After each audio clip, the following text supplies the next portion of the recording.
সবাই জাহান্নামী আমি এটা বলি না। যাদের টাকা পয়সা আছে অথবা খাটনি করার শক্তি আছে, তার পর্যায়ে আছে, এরা যদি ভিক্ষা করে তাহলে কিয়ামতের দিন এদের মুখমণ্ডলে কোনো চামড়া এবং গোস্ত থাকবে না।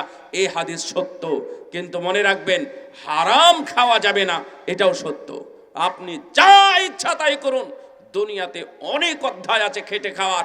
আরদুল্লাহি ওয়াসিআ, আল্লাহর জমিন প্রশস্ত, আপনি যেখানে যাবেন সেখান থেকে আপনি টাকা পয়সা ইনকাম করতে পারবেন। সুতরাং সাবধান, হারাম। ইব্রাহিমের সন্তান বলা হয় মুহাম্মদ বিন ইসমাইল বুখারীকে। তাকে জিজ্ঞেস করা হয়েছিল আপনি এত জিনিস মুখস্থ করেছেন কিভাবে? ওনার কথাটা শুনেন।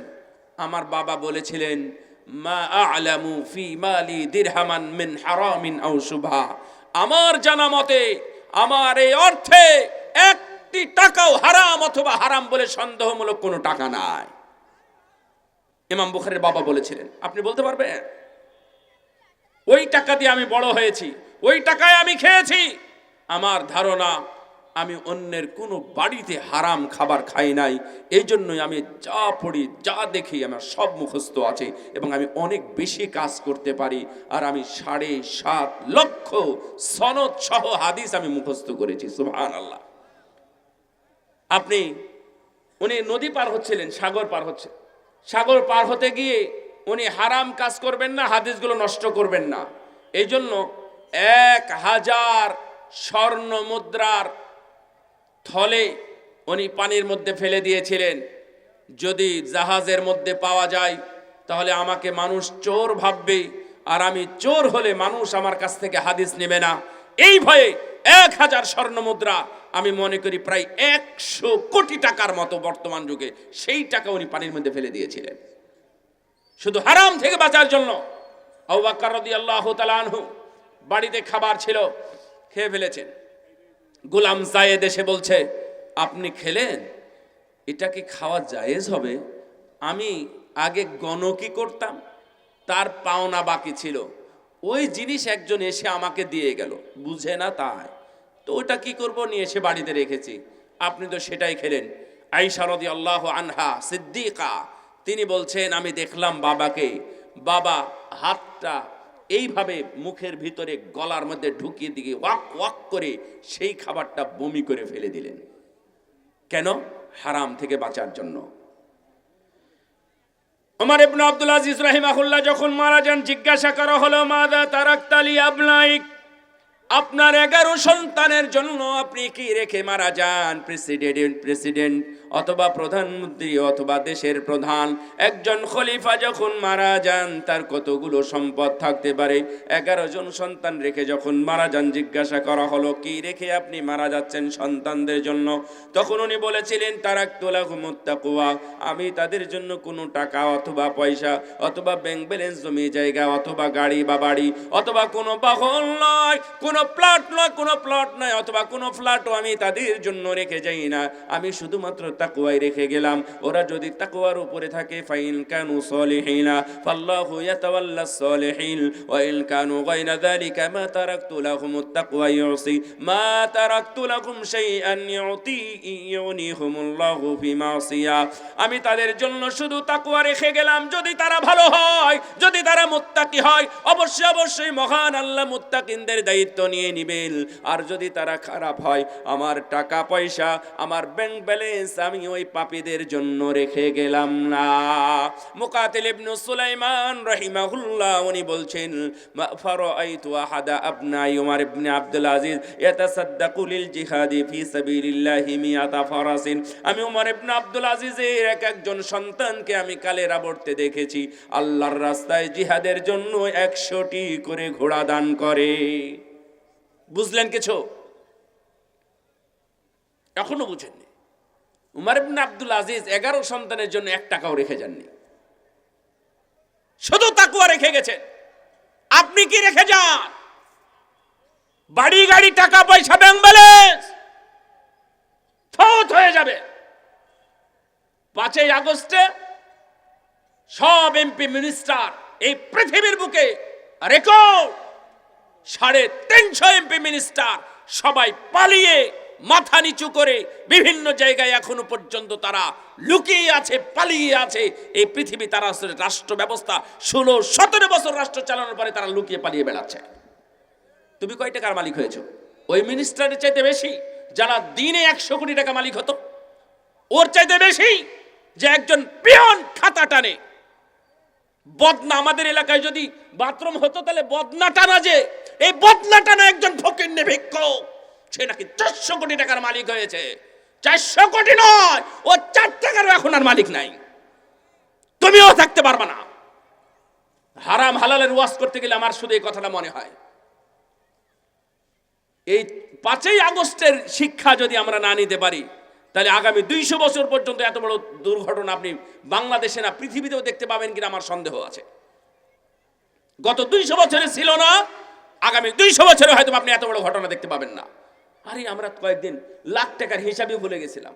সবাই খালি কোটি টাকা, কোটি টাকা, তা আবার 100, 200, 400, 4000, 5000, 36,000 কোটি টাকা এক বদমাইশে মেরে দিয়েছে।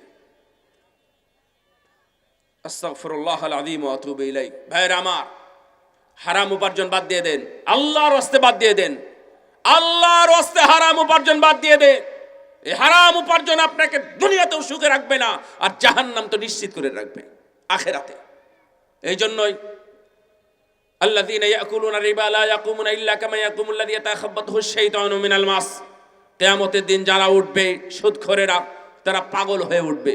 মানুষ দেখে বলবে, ও এরা সুদখোর, এই জন্য পাগল হয়ে উঠেছে। আপনি সেই সুদখোর হতে চান? যারা নামিমা করতো, চুগলখড়ি করতো, মিথ্যা কথা বলতো, যারা মিথ্যার আশ্রয় নিত, কিয়ামতের দিন তারা কালো কুসকুসে হয়ে উঠবে। তাদের দাগগুলো হবে বড় বড়, একবার নোংরা, বিভৎস, কুৎসিত তাদের চেহারা নিয়ে কিয়ামতের দিন উঠবে। আপনি এইভাবে উঠার দরকার নেই। আপনার গরিব হয়ে ওঠেন, একেবারে গরিব হয়ে ওঠেন, জান্নাতের সুখ পাবেন। কিয়ামতের দিন আল্লাহ একটা কাজ করবেন, 2 জন মানুষকে জান্নাতে এবং জাহান্নামে দিবেন। একজন মানুষ জান্নাতে, একজন মানুষ জাহান্নামে দিবেন। দুনিয়ার সবচেয়ে দুঃখী মানুষ, গরিব মানুষ, দরিদ্র মানুষকে যে মানে দুঃখ কষ্ট করে কোনোভাবে দিনাতিপাত করে মৃত্যু পর্যন্ত ছিল, তাকে আল্লাহ জান্নাতে নিয়েই 1 সেকেন্ড বা ন্যানো সেকেন্ডের মতো জান্নাতে নিয়ে গিয়ে উঠাবেন। উঠানোর পরে জিজ্ঞাসা করবেন, তুমি দুনিয়াতে কেমন ছিলে? তখন বলবে, সুবহানাল্লাহ, আল্লাহ, দুনিয়াতে আমি এত সুখী ছিলাম, দুনিয়াতে আমি এত ভালো ছিলাম, আমার চাইতে সুখী মানুষকে আমি দুনিয়াতে দেখি নাই। সুবহানাল্লাহ। আপনারা এমন হন, দুনিয়াতে সবচেয়ে যে সুখে ছিল, আনন্দে ছিল, টাকা পয়সা, ধন দৌলত, স্বর্ণ রূপার মধ্যে ছিল, আল্লাহ তাকে জাহান্নামের মধ্যে চুবিয়ে উঠাবেন। আবার দুনিয়াতে কেমন ছিলে?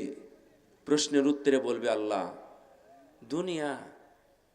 দুনিয়া যে এত কষ্টের জায়গা, দুনিয়া যে কত খারাপ জায়গা, আমার মতো কষ্টে কেউ ছিল না আল্লাহ, আমি সবচেয়ে বেশি কষ্টে ছিলাম দুনিয়াতে। তখন আল্লাহ বলবেন, যাও, তুই কষ্টে ছিলি, আরো কষ্টের মধ্যে ঢোক। তাই বলে জাহান্নামের মধ্যে নিক্ষেপ করবেন। নাউযুবিল্লাহ। বলেন তো নাউযুবিল্লাহ। নাউযুবিল্লাহ বলতে কৃপণতা লাগে আপনার? জাহান্নামে যাব না, এই জন্য নাউযুবিল্লাহ বলা। বলেন নাউযুবিল্লাহ। এইটা জান্নাত এবং জাহান্নামের ক্ষুদ্রতম একটা উদাহরণ দিলাম। আমাদের তো জান্নাতেই থাকতে হবে, তাহলে দুনিয়া নিয়ে আপনি এত মেতে আছেন কেন? এত হারাম খাবার খান কেন? আরে মাসের এখন 10-12 তারিখ, বেতন হয়েছে 1 তারিখে, এখন টাকার বান্ডিল আপনার কাছে আসে কোথায় থেকে? স্ত্রী প্রশ্ন করতে পারে না? এই জন্য সবাইকে সহ প্যাকেজ তাদেরকে জাহান্নামে ঢোকানো হবে। আলাইহা মালাইকাতুন গিলাযুন শিদাদুল লা ইয়াসুনাল্লাহা মা আমারাহুম ওয়া ইয়াফআলুনা মা ইউমারুন। জাহান্নামে এমন ফেরেশতা নিয়োগ করা আছে, ওদেরকে যেইভাবে আদেশ করা আছে ওইভাবেই করবে, ওর কমও করবে না, বেশিও করবে না, এবং কোনো দিনই স্টপেজ দেবে না। সে চিরদিন পাথর মারতেই থাকবে, এইভাবে তার চলগুলো ফাটতেই থাকবে। ওইভাবে পাথর ওইয়ার মধ্যে, অর্থাৎ রক্তের নদীর মধ্যে, রক্তের সাগরে পাথর মারতেই থাকবে, ওইভাবে হাতুড়ি দিয়ে পিটাতেই থাকবে। এবং যারা তন্দুর আকার মধ্যে তাদেরকে জ্বালানো হবে, ওইভাবে তাদেরকে জ্বালাতেই থাকবে, কোনো দিনই তারা এই খড়ি দেওয়া বন্ধ করবে না। আল্লাহর ফেরেশতারা আসুন আল্লাহ মা আমারহুম, আল্লাহর এমন ফেরেশতা নিয়োগ করা হবে, এই ফেরেশতাদের নাম হবে মালিক। ফেরেশতাদের নাম হবে মালিক, জাহান্নামদের দারোয়ান। এই মালিকরা এমন কাজ করতে থাকবে, তারা কোনো কিছু শুনবেও না এবং দেখবেও না। এই জন্য তাদের চোখে কোনো মায়া থাকবে না, হৃদয়ে কোনো মহাব্বত থাকবে না, এইভাবে জ্বালাতে থাকবে তারা কোনোদিন। আল্লাহ নবী বলছেন আল্লাযী ইউসলাগু রাসুহু বিল হাজারি, ওটাকে যাকে পাথর দিয়ে মেরে মাথা চূর্ণ করে দেওয়া হচ্ছে, এই ফেরেশতাদ্বয়, বলো তো এরা কারা? ফেরেশতাদ্বয় বলতেছে এরা আপনার উম্মাহ। আপনার উম্মাদকে এইভাবে পাথর দিয়ে মেরে চূর্ণ করা হলো, পাথর ছুটে চলে গেল, খুঁটে নিয়ে এসে দেখছে ফেরেশতা আবার মাথাটা আগের মতো হয়ে গেল। এটা সহিহ বুখারীর বর্ণনা। তো আল্লাহ নবী বললেন এদের দোষ কি? তো বলছেন আল্লাযী ইয়াখুযুল কুরআনা সুম্মা ইউরফিদুহু, যারা কোরআন নিয়েছিল, মানতো বা জানতো, কিন্তু রিফিউজ করেছিল। রিফিউজ বুঝেন? রিফিউজ বুঝেন না? রিফিউজ করা ইংরেজি ভাষা। আপনারা মনে করেন রিফিউজ ভাষা, রিফিউজ করতো, তারা প্রত্যাখ্যান করত। কোরআন জানতো, কিন্তু কোরআনে আছে যে কোরআন নষ্ট করা যাবে না, কোরআনের অবমাননা করা যাবে না, তাও করত। কোরআনে আছে সুদ খাওয়া হারাম, তাও তারা খেত। কোরআনে আছে বেপর্দা হারাম, তাও তারা বেপর্দায় চলাফেরা করত, রিফিউজ করত। এটা ওয়ানামু আনিস সালাতিল মাকতুবাতি, এবং ফরজ সালাত ছেড়ে তারা ঘুমিয়ে থাকতো। এই জন্য তাদেরকে এইভাবে হাতুড়ি দিয়ে পিটানো হচ্ছে। নাউযু বিল্লাহি মিন যালিক। আল্লাহ যেন আমাদের ওই কাতারে না নিয়ে যান, বলেন আমিন। ويوم يحشر أعداء الله إلى النار فهم يوزعون।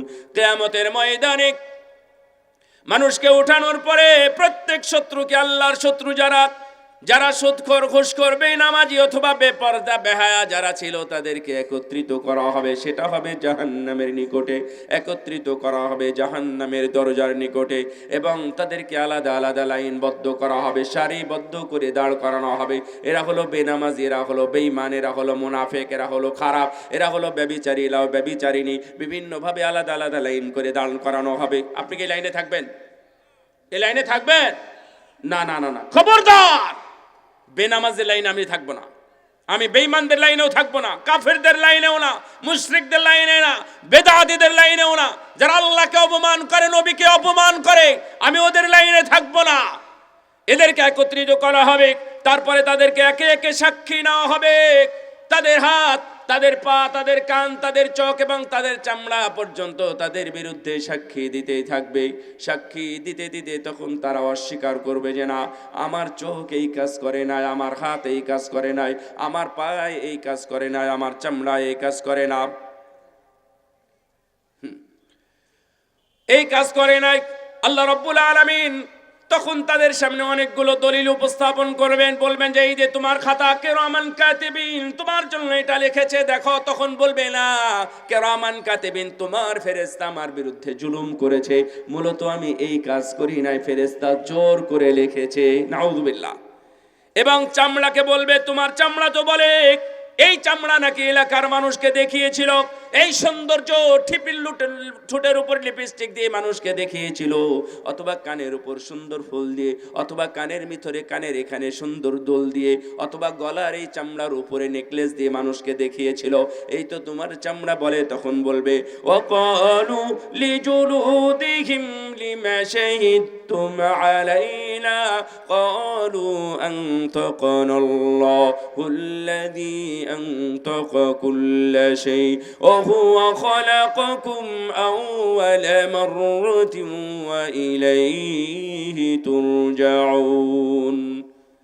এই চামড়ার বিরুদ্ধেও এই সুন্দরীরা গন্ডগোল করবে এবং বলবে, চামড়া, তোর জন্য কত কসমেটিক ব্যবহার করলাম, কত প্রসাধনী, কত গহনাপাতি আমি খরচ করলাম, আর তুই আমার বিরুদ্ধে সাক্ষী দিস? তুই তো মিথ্যাই বলতেছিস, তুই তো আমাকে ফাঁসানোর জন্য বলতেছিস। আল্লাহ ক্যামেরা বের করবেন, মেমোরি কার্ড বের করবেন। আমাদের মোবাইলে যেমন মেমোরি কার্ড আছে, সব রেকর্ড সেভ হয়ে আছে, আল্লাহর মেমোরি কার্ড কিয়ামতের দিন বের করা হবে এই অপরাধীদের জন্য। বের করে audio, video, picture, 3D visual picture যা আছে সবগুলো মানুষের সামনে বিশাল পর্দার আকারে ছেড়ে দেওয়া হবে। বিলিয়ন বিলিয়ন মানুষ দেখবে এবং সে নিজের অপরাধ স্বীকার করতে বাধ্য হবে, তাকে জাহান্নামে নিক্ষেপ করা হবে। বলেন নাউযুবিল্লাহ। আল্লাহ যেন আমাদের ওই পর্যায়ে না নিয়ে যান। ভাইয়ের আমার, আমি আপনাদেরকে সাজেশন দিতে চেয়েছি কয়টা? 5টা। আমি বলে দিয়েছি কি কি 5টা, একটু ব্যাখ্যা করতে চাচ্ছিলাম। তার মধ্যে একটা হলো হারাম। আপনারা কি হারাম ছাড়বেন? কি আপনাদের ভয় লাগতেছে? হ্যাঁ, তাহলে ইনশাল্লাহ বলতেও কৃপণতা করেন কেন? হারাম ছাড়বেন ইনশাল্লাহ? মন ভরে বলেন ইনশাআল্লাহ। আপনার জানা মতে, আমার জানা মতে, আমি একটা টাকা, একটা কাজ, একটা ধাপ হারাম কাজে ফেলবো না ইনশাআল্লাহ। আল্লাহ যেন আমাদের তৌফিক দান করেন। বলেন আমিন। অনেক কথা আছে হারামের উপরে, আমি ওইদিকে না যাই। তবে আপনারা এই বিশাল আয়োজনে আপনারা উঠা বসা করবেন না। এখন আমাদের প্রধান আকর্ষণ, প্রধান বক্তা, আপনাদের কল্যাণে, আপনাদের অনুরোধে বিদেশের মাটি থেকে, অন্য দেশ থেকে আপনাদের এখানে নিয়ে আসা হয়েছে।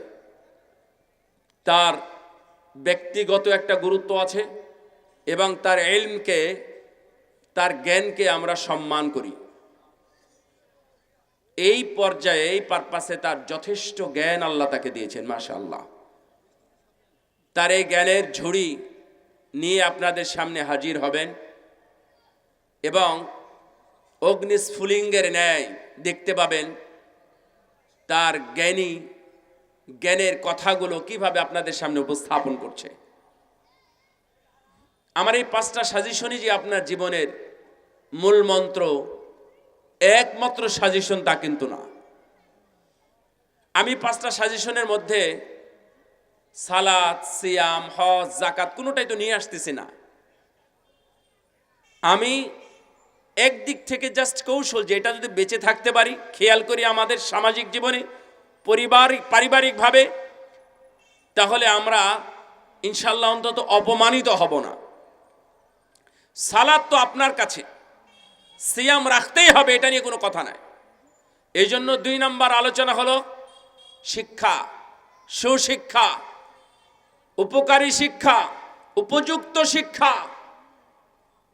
যদি না দেন তাহলে কিয়ামতের ময়দানে আপনার সন্তান আপনার বিরুদ্ধে মামলা করবে। আমার কথা কি শুনতে পাচ্ছেন? আপনার সন্তান যদি আপনার বিরুদ্ধে মামলা করে, আপনার জবাব সেদিন কি হবে? সন্তান বলবে, হে আমাদের রব, আমার মা অথবা বাবা, তাদের কারণে আমি বিভ্রান্ত হয়েছিলাম, তারা আজকে কোথায়? তাদেরকে ডেকে নিয়ে আসো। তাদেরকে আমরা পায়ে পিষে আমরা আমাদের সিদ্ধান্ত মেনে নিতে চাই। এইভাবেই সন্তান আপনাদেরকে অবমূল্যায়ন করে জাহান্নাম নিশ্চিত করে তারা জাহান্নামে যাবে। রাসূল সাল্লাল্লাহু আলাইহি ওয়াসাল্লাম বলছেন, সব ছেলেরাই ভালো, মা বাবার কারণে তারা হিন্দু, ইহুদি, খ্রিস্টান, বৌদ্ধ এবং অগ্নি পূজক, মূর্তি পূজক হয়। মা বাবার কারণে তারা হারামখোর হয়, মা বাবার কারণে তারা বেপরদা হয়, মা বাবার কারণে তারা অশিক্ষা, কুশিক্ষা গ্রহণ করে। আপনার ছেলেকে মাদ্রাসায় দেওয়ার দায়িত্ব আপনার নাকি আপনার ছেলের? বলেন তো, আমার কথা কি বুঝেন? আপনার ছেলেকে মাদ্রাসায় দিবেন না স্কুলে দিবেন, এই দায়িত্বটা কি ছেলের উপরে নাকি আপনার উপরে?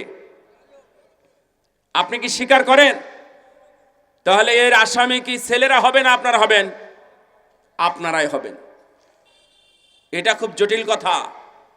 আপনার ছেলেকে কোরআন না শিখিয়ে স্কুলে দিলেন কেন? হাই স্কুলে দিলেন কেন? কলেজে গেল কেন?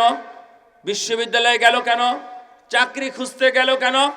অজুই জানে না, ও নামাজি জানে না, কোরআনও জানে না, নবীকে চিনে না, আল্লাহকে চিনে না, দিন শিখেনি। তাহলে এর সব দায়ভার আপনার। সমাজ পরে, সমাজের দায়িত্ব আছে, এটা পরে, আপনার আগে। এই জন্য সন্তানকে কি পড়াবেন, কোথায় পড়াবেন, কেন, সন্তানকে কি পড়াবেন, কোথায় পড়াবেন, কেন, এর জবাব আপনার কাছে থাকতে হবে। যদি না থাকে, কিয়ামতের ময়দানে ওরা আপনার বিরুদ্ধে মামলা করে রেখেছে, এই মামলার আর্গুমেন্ট হবে, এর ফায়সালা হবে, তারপরে আপনি অন্য কোথাও যেতে পারবেন। আল্লাহ যেন আমাদেরকে তৌফিক দান করেন, বলেন আমিন। রাসূল সাল্লাল্লাহু আলাইহি ওয়াসাল্লাম, উত্তর দিব? হ্যাঁ, তাহলে 2 মিনিট অপেক্ষা করি। হ্যাঁ, 3 নাম্বার, সন্তানকে আদব শিখাবেন। আপনাদের কাছে আলাদা বাণী হচ্ছে, তাই না? শয়তানের সব ছিল, আদব ছিল না। ওর তাকওয়াও ছিল, শিক্ষাও ছিল, ও জ্ঞানী, ও পরহেজগার। কিন্তু আদব না থাকার কারণে বেয়াদব জন্মগ্রহণ করেছে, বেয়াদব হয়েছে, আল্লাহর সাথে বেঈমানি বেয়াদবি করেছে। এই জন্য শয়তান, প্রতিদিন আমরা আউযুবিল্লাহি মিনাশ শাইতানির রাজিম পড়ে থাকি। কোটি কোটি মানুষ তাদের বিরুদ্ধে, তাদের প্রতারণা থেকে মুক্তির জন্য এই দোয়াটা পড়ে থাকে। কেন? শুধু আদব ছিল না তাই। আপনার ছেলের শিক্ষা আছে, আদব নাই, কোনো দাম নাই। আপনার ছেলের শিক্ষা নাই, আদব আছে, অনেক দাম আছে, মাশাআল্লাহ। আপনার মেয়ে ভালো, সুন্দরী এবং শিক্ষিতা, কিন্তু বেয়াদব, আমি ওই মেয়েকে বাড়ির বউ করব না। আপনিও আপনার ছেলের জন্য ওই বউকে বাড়িতে নিয়ে আসবেন, আমি জানি। তার মানে বেয়াদবের কোনো দাম নাই। ও যতই সুন্দরী হোক, শিক্ষিতা হোক, বেয়াদব বেয়াদবি, বেয়াদবের কোনো মূল্য নাই। এটা শিখবে কোথায়? মা বাবার কাছে। সন্তান স্কুলে গেছে, ম্যাডাম বলতেছে তোমরা কি হতে চাও লিখো। বলে না আমরা কি হব? তো কেউ বলে আমি মাস্টার হব, ডাক্তার হব, ইঞ্জিনিয়ার হব, আমি প্রফেসর হব, আমি অফিসার হব, আমি পুলিশ অফিসার অথবা নেভি অফিসার, আর্মি অফিসার। একজন লিখেছে আমি সাহাবী হব, উরিদু আন আকুনা সাহাবিয়া, সাহাবী হতে চাই। শুনেন কথাটা, মা বোনেরা শুনবেন। আপনাদের চামড়া নিয়ে ওয়াজ করেছি, বিবেক নিয়ে ওয়াজ করি নাই। তো লিখেছে আমি সাহাবী হতে চাই। সবাই হা হা করে হাসতেছে। ম্যাডাম বলতেছেন বাবা তোমরা থামো, ওকেই জিজ্ঞাসা করি ও কেন সাহাবী হতে চাই লিখেছে। জিজ্ঞাসা করার পরে বলল আমি প্রতিদিন রাত্রে যখন ঘুমাই, আমার মা একজন করে সাহাবীর গল্প শোনান। এই গল্প শুনেই আমার কাছে মনে হয়েছে আমিও সাহাবী হব, কারণ তারা বড্ড ভালো মানুষ, সত্যবাদী, জান্নাতি, সুশীল, ভদ্র এবং সামাজিক ছিল। আমিও তেমনই হতে চাই।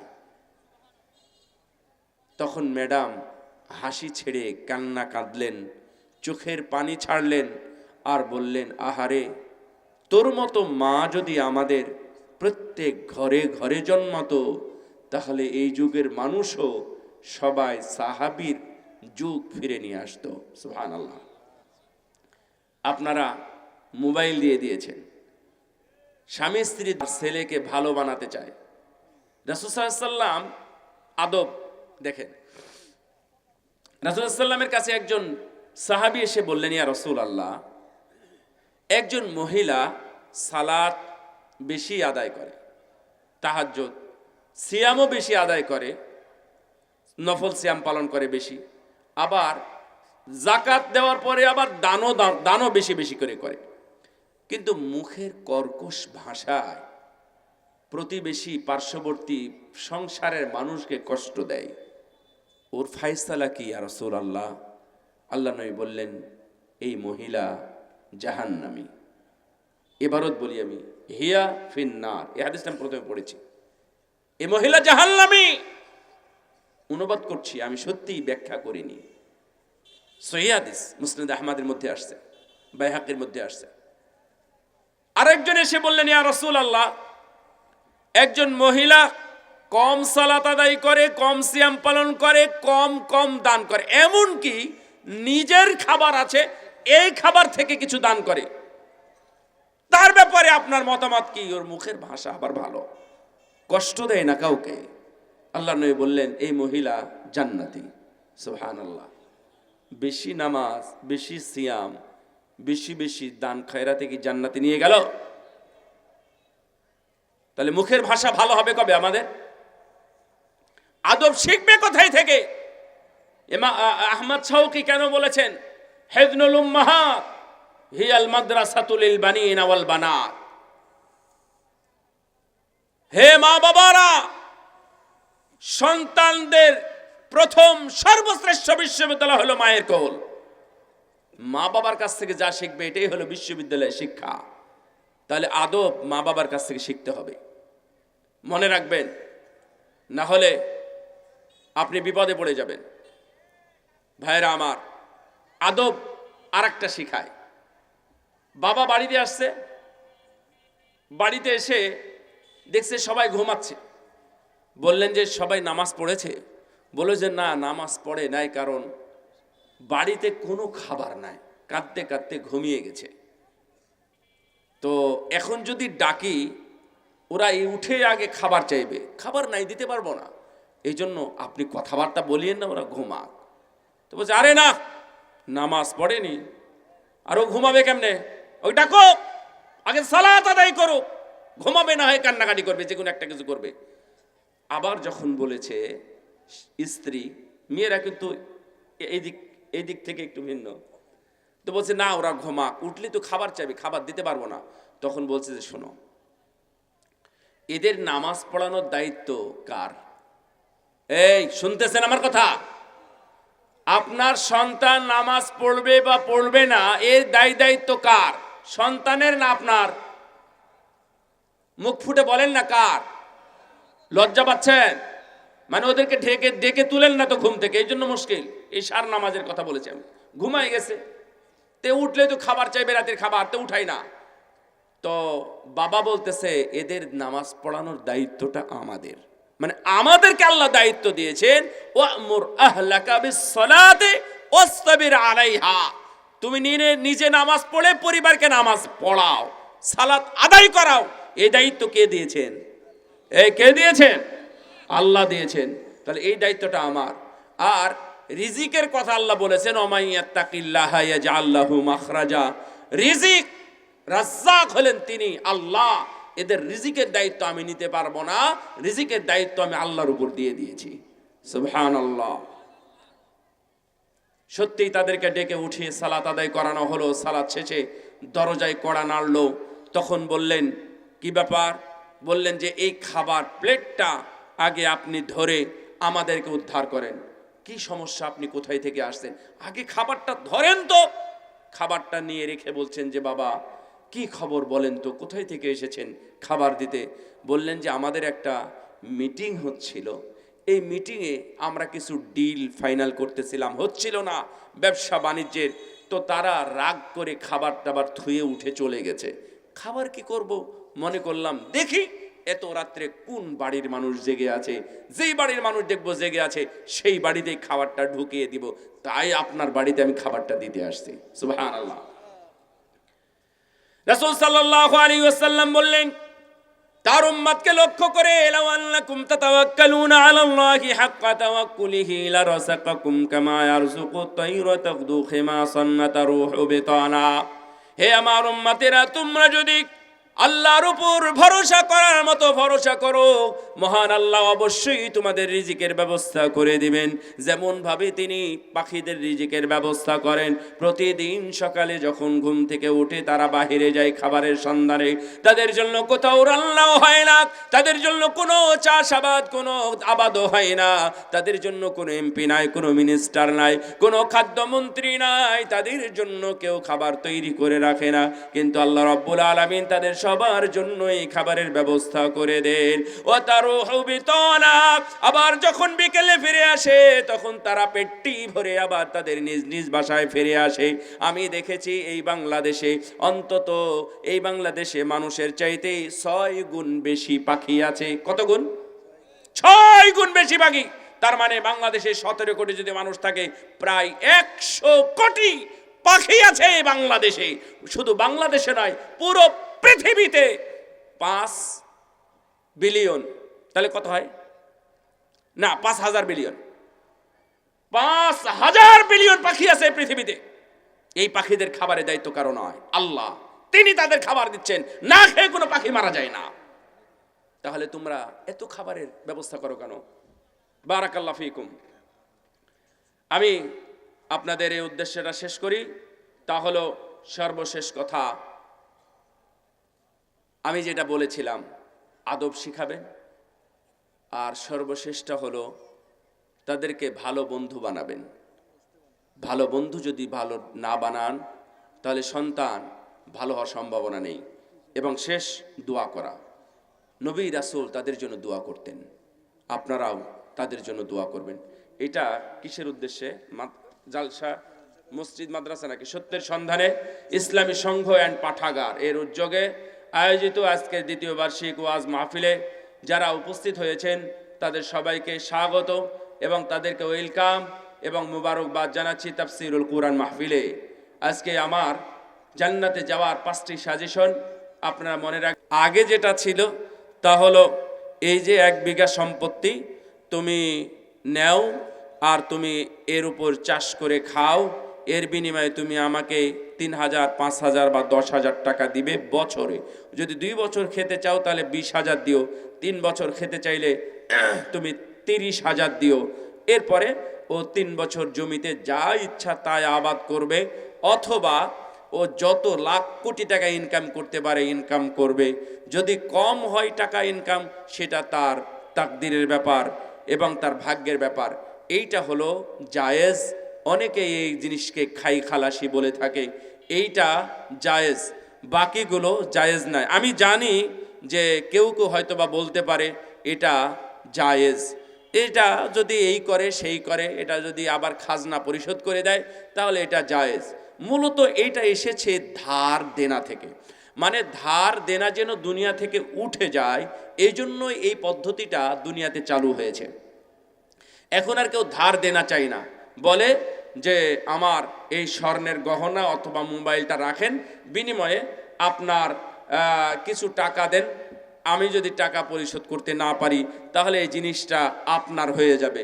এই হলো একটা অধ্যায়।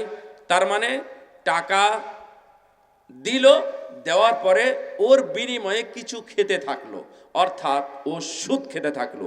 এটাকে দুনিয়ার অধিকাংশ আলেম ওলামা এটাকে সুদি হিসাবে উল্লেখ করেছেন। হ্যাঁ, আমাদের দেশে অনেকেই ডেস্টিনিকে আলেমরাই কিন্তু জায়েজ বলেছিল, এটা আপনাদের মনে থাকার কথা। এই দুনিয়ায় এই বাংলাদেশে অনেকেই বলেছিল 7 ভাগে কুরবানি দেওয়া যায় না, এটা কুরবানি হয় না। অথচ আমরাই আবার আলেমরা ঘুরে ঘুরে বলতেছি যে হ্যাঁ 7 ভাগে কুরবানি দেওয়া যায়, এটা জায়েজ, এতে কোনো সন্দেহ নাই এবং কোনো সমস্যাও নেই।